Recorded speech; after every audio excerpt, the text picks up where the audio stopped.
How's it going, guys? It's your boy, Lieutenant Dan, on a beautiful, beautiful, beautiful Tuesday morning. It is hella hot here in Orlando, Florida, but I'm going to give it to you guys straight. Boy, Lieutenant Dan from Orlando, Florida, coming at you with another Unintentional Grounding Live with just some great news coming up today. Just a lot of interesting factoids, a couple things that I want to kind of point out to all of y'all who are listening to the show today. Some things that I've really got kind of burning on my mind, man. You know, I don't have segments like that, but today I feel like it's time to pull out some of those cool segments, you know? Time to pull out some of those facts and truths. Make sure that you hit that notification bell and make sure that you're notified of all content that comes out. Make sure you're subscribed to the channel if you're enjoying the content that we're providing you. Make sure that you follow the links on the screen there. Unintentional Grounding on Patreon if you're feeling so generous to donate to the channel. UNGR_show on Twitter and Instagram. And make sure you check out the Facebook page, Facebook group that we have going on where we talk some Falcons and I interact with the fans. And hey, man, in the description of this video is also the Discord as well if you want to live chat with me or if you'd like to voice chat with Mad Mike Sports, the Don from Fearless Sports, myself, Lieutenant Dan, as well as the Real Patman as well. Guys that are in there, putting down their stuff, really giving you some insight, some news, some things that we've been talking about. Let's say hi to all the people in the chat right now. Debo Williams, good to see you, Minnesota Falcons fan. Rise up, my man. Ride you for the win. Feel Like Sports is in the building. The Don, Charleston Nash, good to see you in here. Kareem Henderson and Marcus Johnson, good to see you guys as well. Rise up, stay grounded. Hope you guys are doing well on this beautiful Tuesday morning. Let's get into some news. I think it's about time. And I think some Angry Dan needs to come out today. It has been one of those days. Good to see Mad Mike Sports in the building as well as Johnny Paul. Hey, what's going on, boys? It's time to put a little bit of facts on this nonsense. And one of those facts is that Roddy White has been a Ring of Honor member in my mind for many years now. And he's only a few years removed from playing with Atlanta. 2015 was his last year. And in my mind, if there's anyone that deserves to be in the Falcons Ring of Honor, it's your boy Roddy White. Now, like I tweeted not too long ago, I said it myself. He's not one of my favorite Falcons of all time. Not in my top 5. There are some other individuals that I feel are just fan favorite. I just love them to death, and it kind of pushes Roddy a little bit down. But if there's any Falcon that I think encompasses everything that is the Dirty Bird, everything that is the ATL, everything that he's done for this team and just made it into a culture, it is Roddy White.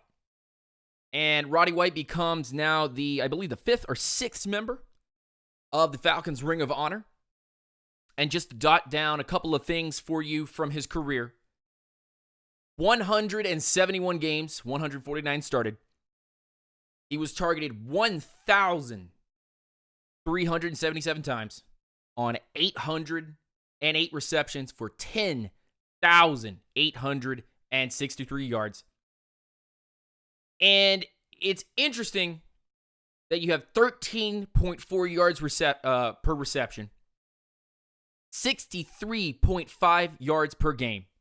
And this man ended his career with 63 touchdowns with a 58.7% catch percentage. This man was going to catch the ball for you.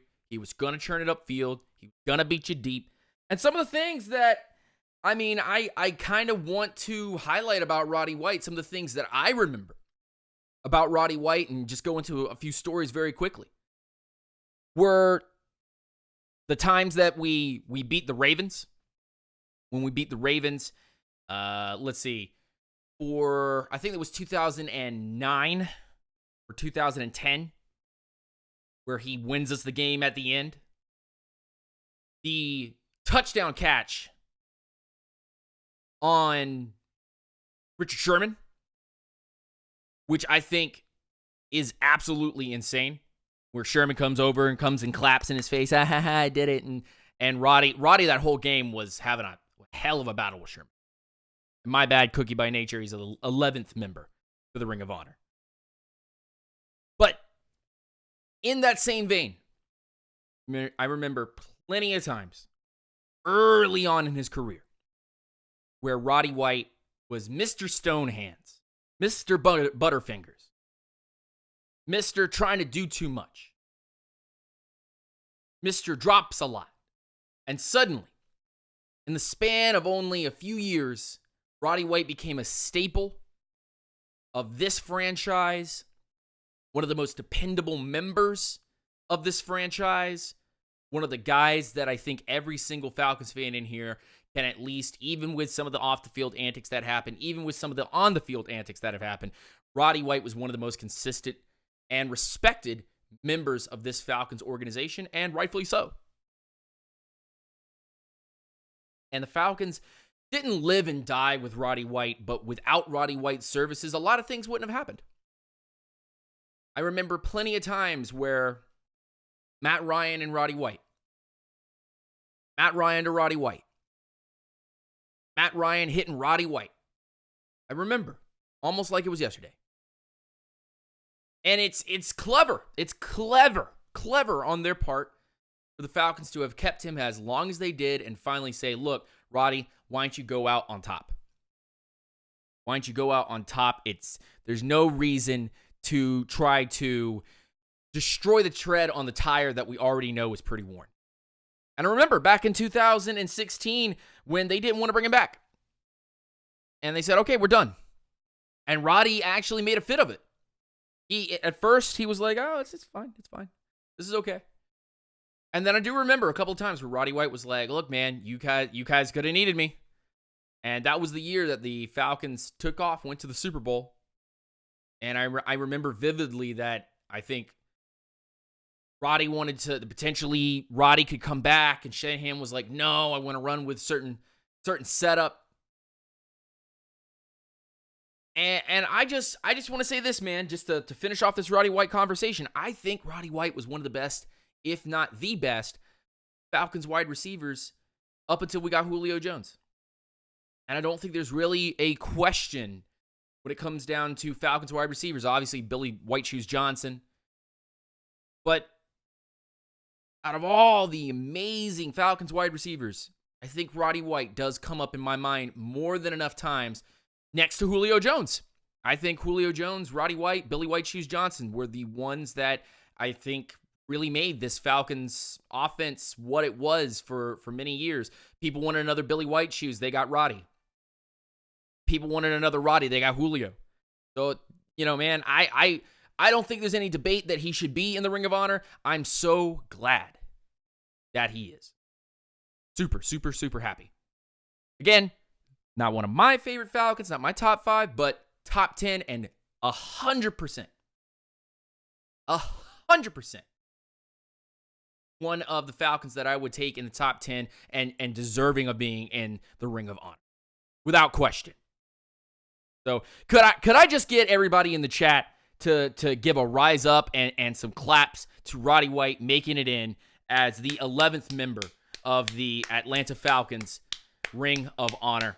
And it would be cool this year to see him inducted in front of the crowd and to see everyone so happy that what he's done, So let's get into some more business. Also, by the way, thank you to Marcus Jackson for the $5 donation in the Super Chat.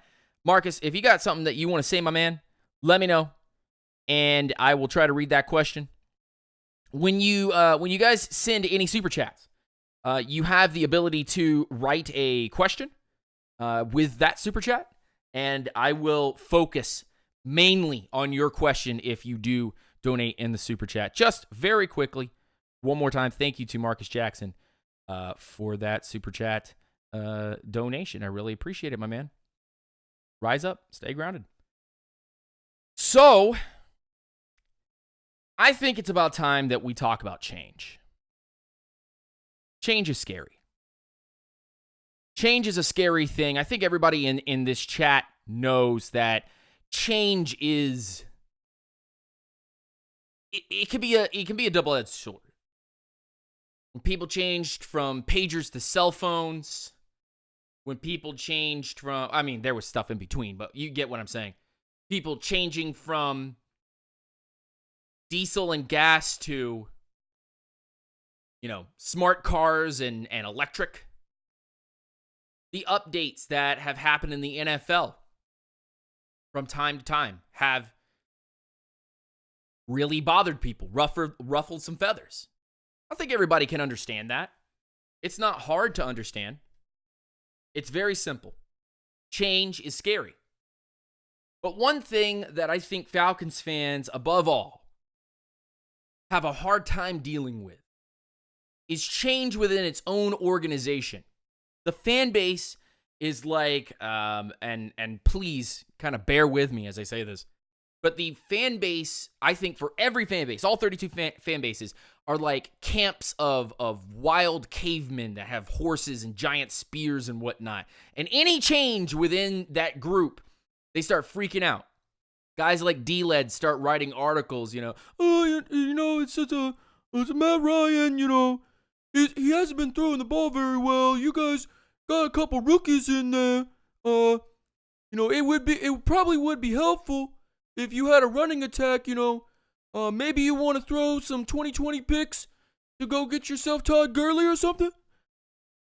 And to me, things like that begin to make me chuckle. Guys like D-Led throwing out their voice out there, trying to stir up the fan base, trying to promote UGA players, and trying to keep everything as familiar as possible because change is scary. Change freaks people out. And so when the Falcons cavemen, the fan base, get together and they see something change, they freak out. They start, oh my God, everybody's losing their minds. And I sit here and I go, man, look, I'm gonna tell you right now. I'm gonna tell you right now. The Falcons changing their identity. The Falcons changing their identity on defense tells me that here comes all the Falcons cavemen. Unga. Here they go. They get on their Twitters and they tweet. Oh, they're gonna change. They're gonna change the defense. They're gonna go to a 34. We don't have guys like that. If you change Deidrin Sanat from a 43 to a 34, it's a wasted draft pick. Looks like we'll have to rely on Julio Jones and Calvin Ridley to hold Matt Ryan together because this defense is going to change for the worse. And you hear that? You hear those things that I just said right there? Those are the things that bug me. When I hear irrational caveman fans come out, unga, following their great leader, shirtless, with a Hawaiian skirt on, named Unga D-Led. Oh, caveman, let's go over there. Let's get that woolly mammoth. And oh, by the way, we'll change the defense. But the defense, it's not that big of a deal. We need more Todd Gurley in our life. Unga. God damn, man.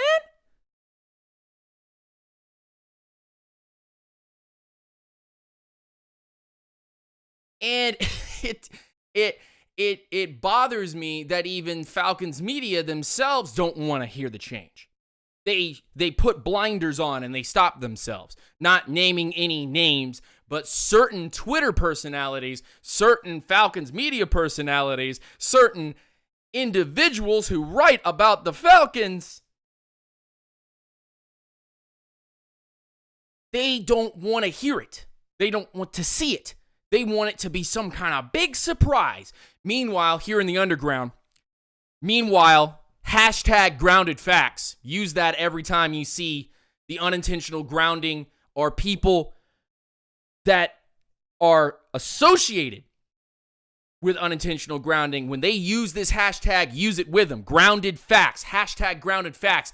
When the grounded facts start coming out here in the underground, and we're 6 months ahead, 9 months ahead, telling people, hey, you know what? The Falcons are doing things, and we're on the case. Sherlock Holmes is here. Elementary, my dear Watson. We're going to find the answers for you. And the regular Falcons media goes, unintentional grounding, I don't know. And so it's funny, to get back on track, that USA Today,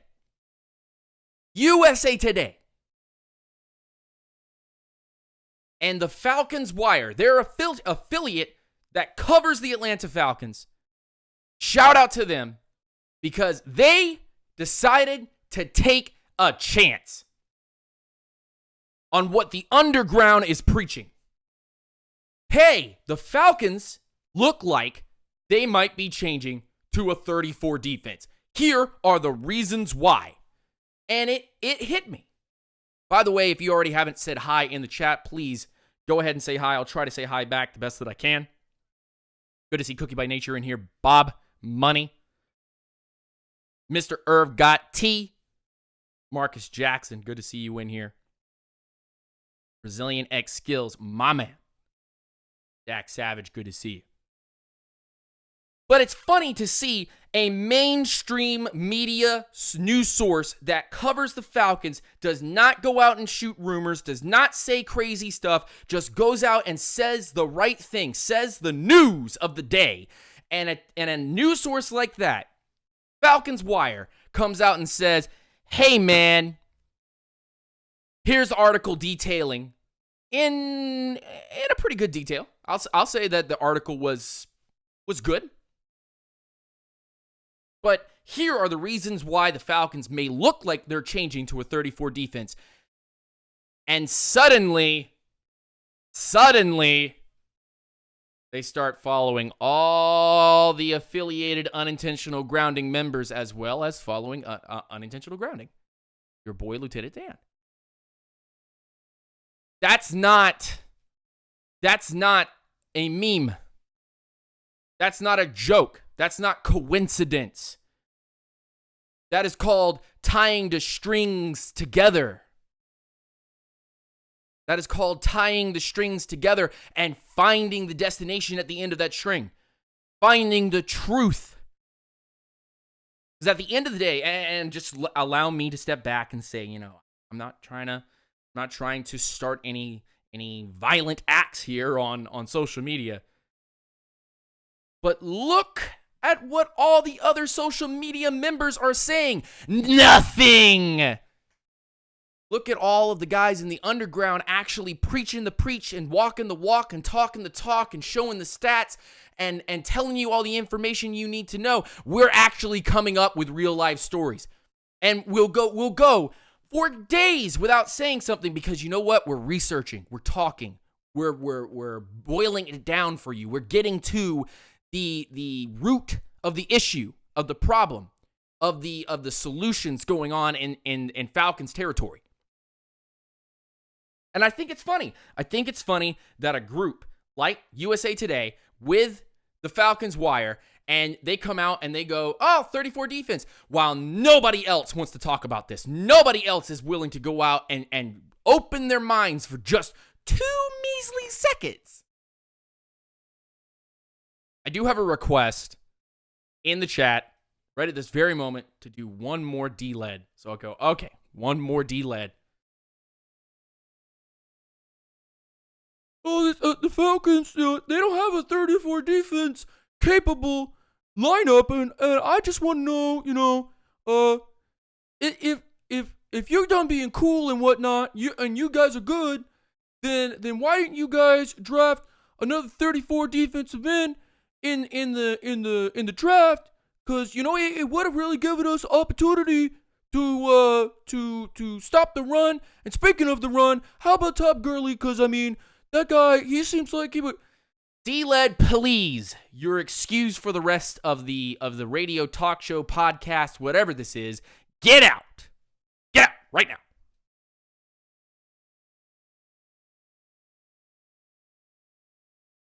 Look at all of the players. Boys, girls, Falcons fans, non-Falcons fans. Look at the evidence. The evidence is right in front of you. Guys that were drafted as defensive ends, lighter defensive ends. And these boys are losing weight and getting linebacker looks. Guys who are drafted as nose tackles are getting 3-tech looks.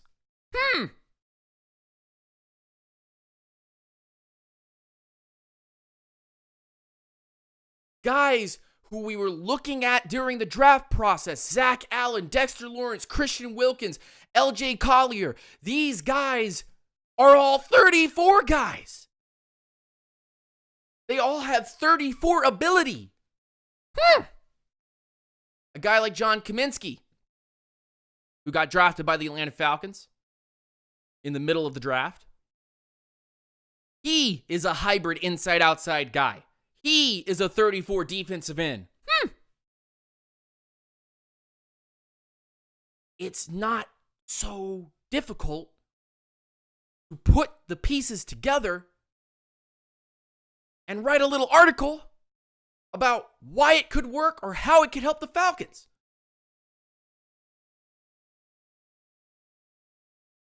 It's not so hard to tune in once a week and listen to the facts and the truth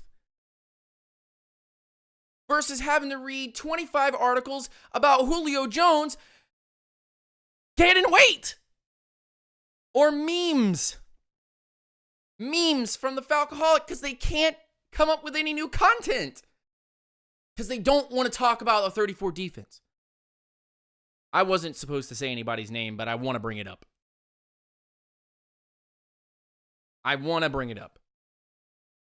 Falcoholic has some really great writers.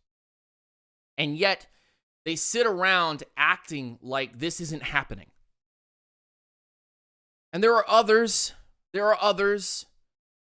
and I challenge those Falcoholic people to come out with some very well-written, well-articulated, I didn't say that word right, articulated. I challenge them to come out with deep articles talking about how a 34 defense could change. And people are scared to change. Like I said just a few minutes ago, people are scared to change. People are scared to change. People are scared of change. They don't want to see change. It scares them. They don't understand it. So when somebody says 34 defense, people go, oh, well, we need a big nose tackle. Calm, relax. 43 under is basically a 34. We just got to change a few things around where some guys are going to be placed permanently, and we can work off that. Not so hard.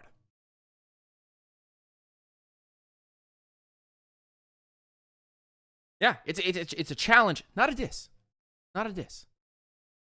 I'm not dissing the Falcoholic. I'm not here to rap on the Falcoholic. I'm not here to give them a bad name. I'm here to say I challenge you to put out some better content. Put out better content. See, Glenn, what's going on, my man? Throwing down that knowledge in there. Throwing down that knowledge. Would be better for Beasley. Would be better for Tack. Keep him clean. Keep him clean. Let's move on. I think it's important for everybody in here to understand that we should be better as fans. But how could how could a 34 defense change the Falcons' draft situation?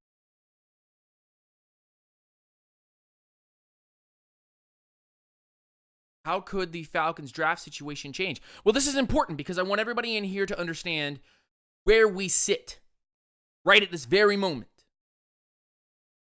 Look at the draft process from 2015 until now.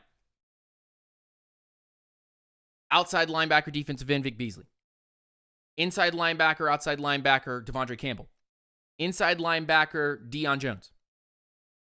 Outside linebacker, defensive end, Takk McKinley. 3-tech nose tackle, Dejan Sinat. Grady Jarrett, multiple positions all over the defense, but somehow is starting to get more sacks at 4I/5 than he is at 3, even though he is a disruptive force at 3 and can play some 1. Very versatile joker, can play anywhere on the line. And now John Kaminsky, another 34 defensive end, capable of playing that 3-tech, 5-tech look, able to condense pockets and pressure the quarterback.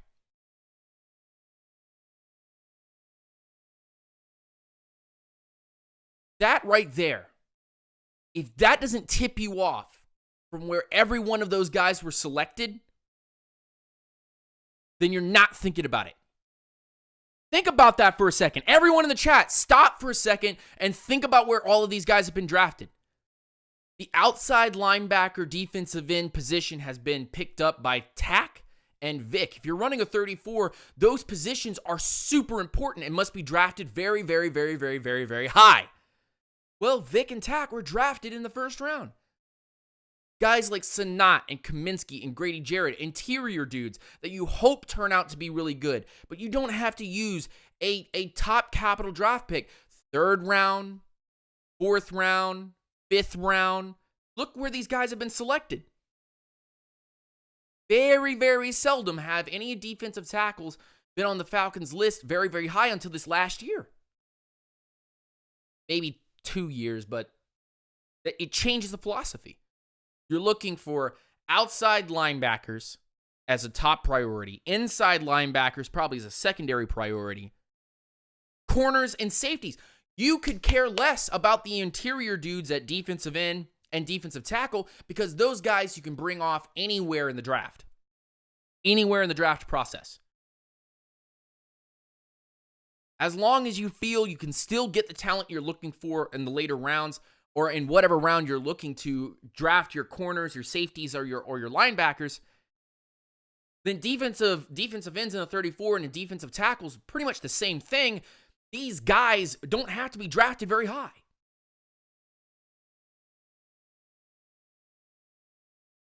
And they can also be picked up off the street in undrafted free agents or as free agents off the street.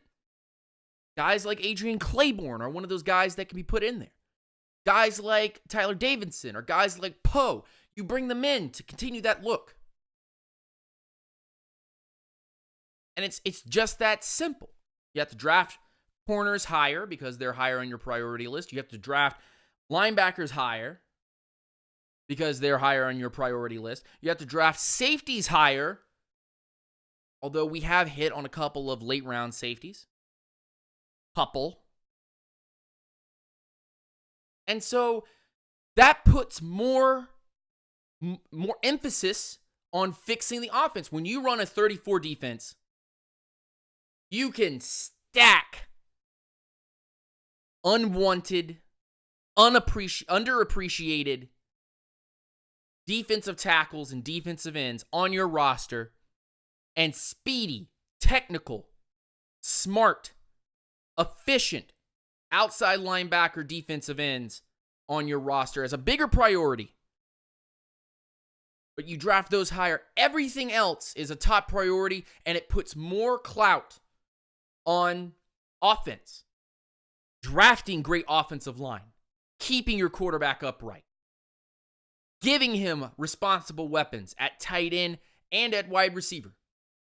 And allowing for you to draft a running back every 2 years. Huh, that sounds familiar. I'm standing up right now because my chair is broken. But that sounds familiar. Huh, thinking emoji. Huh, that sounds familiar. I wonder who that sounds like. It wouldn't be the Falcons, would it? Like every year or every other year, the Falcons are always taking a 4th round running back. Freeman, Coleman, Ito Smith, Quadri Olison. They always take one of these running backs because running back for them is an interchangeable piece like corner is an interchangeable piece. And corner and running back are the same level of importance. They are interchangeable pieces. You only need one really good one, and every one of the other ones can be developmental to take the next spot up. Hashtag standing up, Dan. Pretty funny. Why is my chair broken? My cat and my dog were fighting because we have a stray cat that we brought in. Trying to teach him to be a house cat. He's doing pretty well. But they were running around in circles, and I was sitting in the chair, and they knocked me over. It snapped the chair a little bit.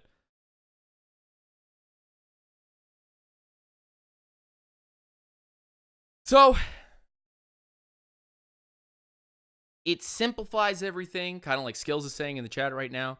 It opens up opportunities for guys, and it allows you to put all of the talent on the offensive line and continue to build your quarterback.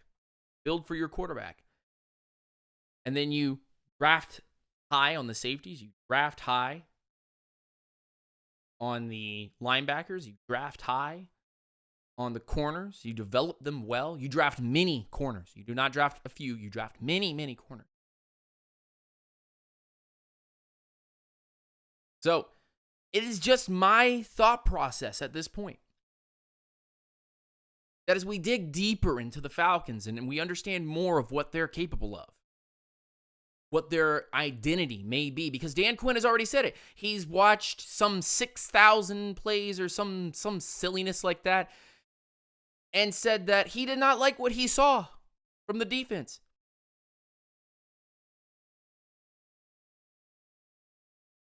He did not like what he saw from the defense. From his own defense, from his own defensive scheme. And he said it wasn't working. It was too much work for us. You know why?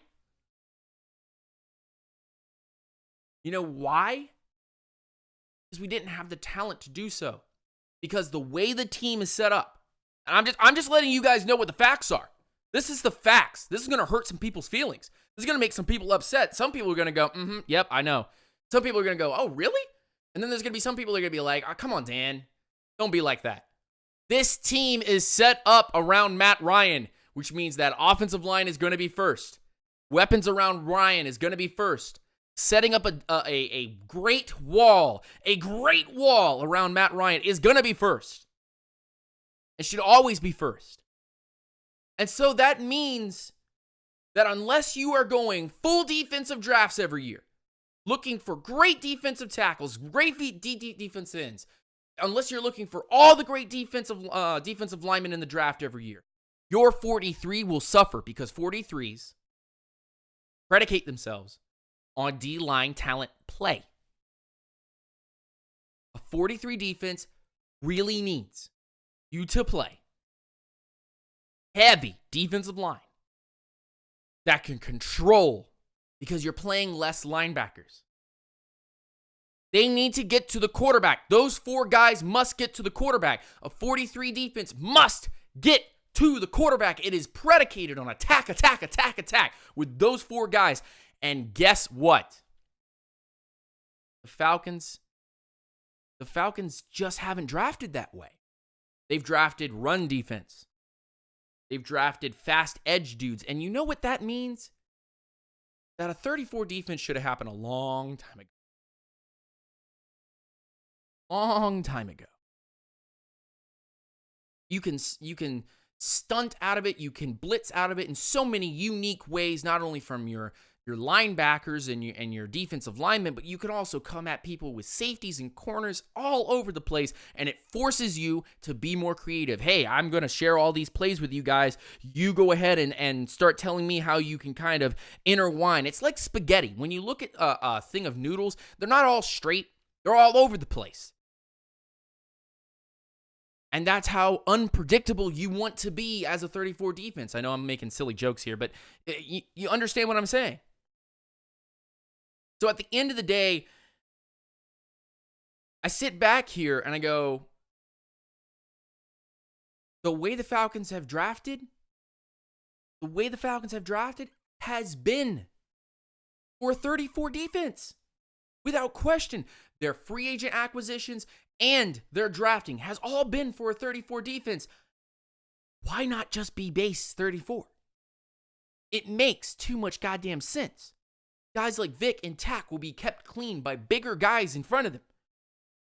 And you can put more of your great talent at linebacker on the field. Guys like Aluakon and Campbell and Dion. And even, though people in the chat will probably tell me that I'm wrong, Duke Riley. Duke Riley can be kept clean and be allowed to blitz and cover in the short. You have talent at linebacker, and most likely we go back into 2020 and look for more linebacker talent if they do truly run a 34. I mean, Pat is right. Look at the draft profiles of Tack and Vic from their respective draft years.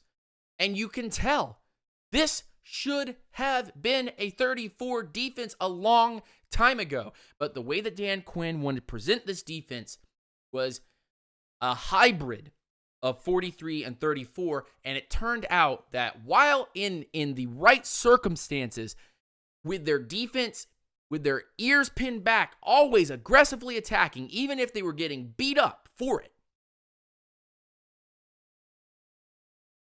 Even though they were getting beat up for it, they caused turnovers. That's what Dan Quinn wanted. Yes, they'll score points on us, but we can get the ball turned over because we're aggressive 4-3 front with 34 elements. So it really confuses an offensive line, makes them have to play a certain way. Well, it only worked for so long because then teams started to understand they are not incredibly creative with their blitzes. We know where they're coming from. We know how to attack them. We'll just eat them up. And we'll attack corners that are weak. Robert Alford got abused because of that. The long story short, I think, look at the way this team has drafted over the last couple of years. Go on Wikipedia. Go look at all of the drafts.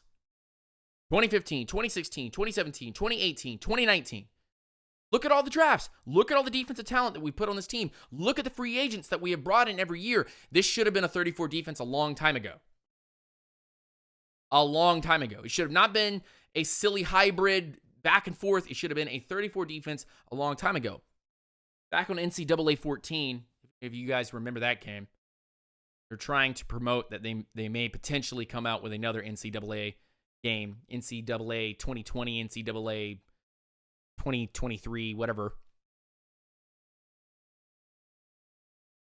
But back in the day, when I was playing NCAA 14, I think it's funny that a lot of the defenses that I played as and the ones that I struggled against were those 34 defenses. Because big, strong, crazy physical dudes on that defensive line and really fast blitzing linebackers, my offense usually was not able to stop those guys.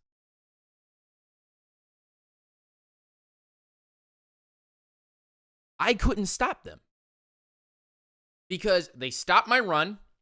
They clogged my holes. I could not, my running lanes were destroyed. And I saw that with New Orleans and Atlanta and Carolina and Tampa Bay. And these last couple of seasons, 34 defenses wrecked those teams. They beat them up.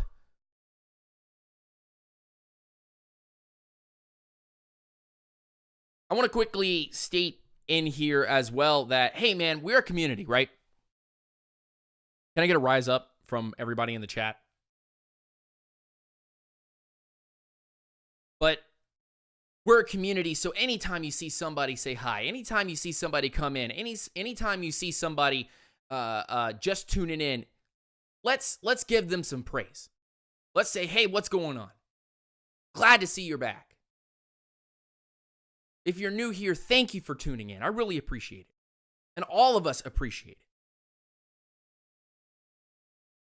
That's the type of community that we're going to be. From now on, all the way up until this ends, whenever, when I'm 50 years old. We got plenty of time.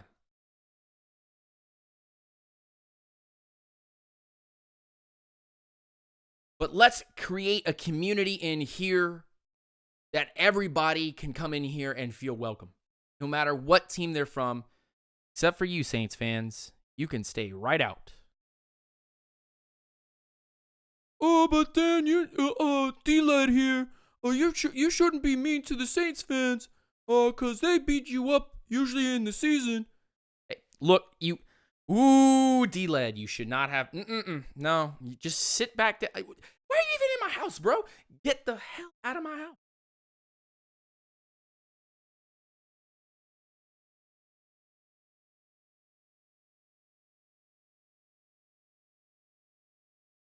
But let's make sure that we are a community that is brought together with not only our own opinions and our own questions and our own comments and concerns, but we also are here to educate and learn and continue to grow this amazing community. We are moving from, well, our film breakdowns are going to be moving from the YouTube channel as large film breakdowns to the Twitch channel. And I want everybody to understand twitch.tv/unintentional grounding. Link is in the description.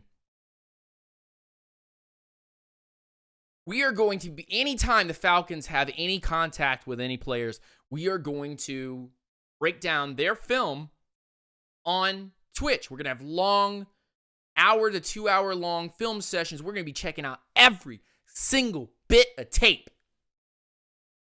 And then we're going to kind of make a smaller breakdown for all of you guys here on YouTube. So if you want to be part of the community back and forth, you don't want to miss the big long breakdowns, and you also don't want to miss all the short little stuff that I condense and say, here are the 3 or 4 main things that this player does well, and we broke down the bigger tape on Twitch.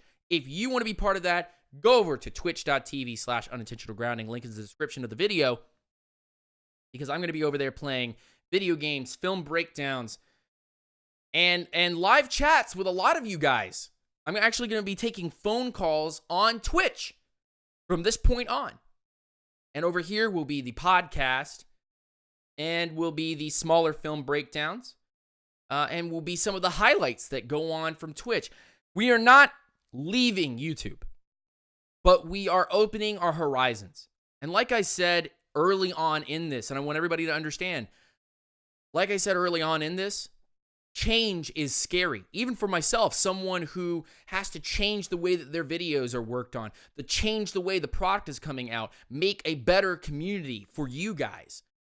Change is scary, and even I have a problem, have reasonable doubt when it comes to trying to change things for the better. And I want you guys to know,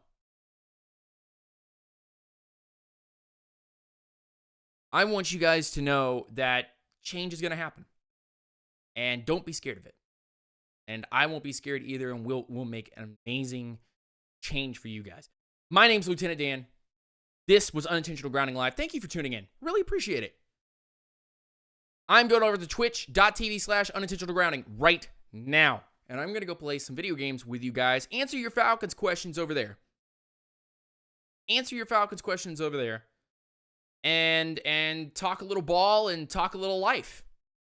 So I hope to see you all over there if you can tune in. If not, I appreciate you guys tuning in over here since you've been so generous. And I thank you for the donations in the chat. Really do appreciate it. Thank you, Mad Mike Sports, the $2 donation. Brazilian Egg Skills for the $2 donation. Marcus Johnson with the $5 donation in the super chat. You guys are absolutely legends. Thank you so much. Rise up, stay grounded, and I will see you guys a little bit later. You listen to Nothing But the Facts and the Truth from your boy, Lieutenant Dan, here on Unintentional Grounding.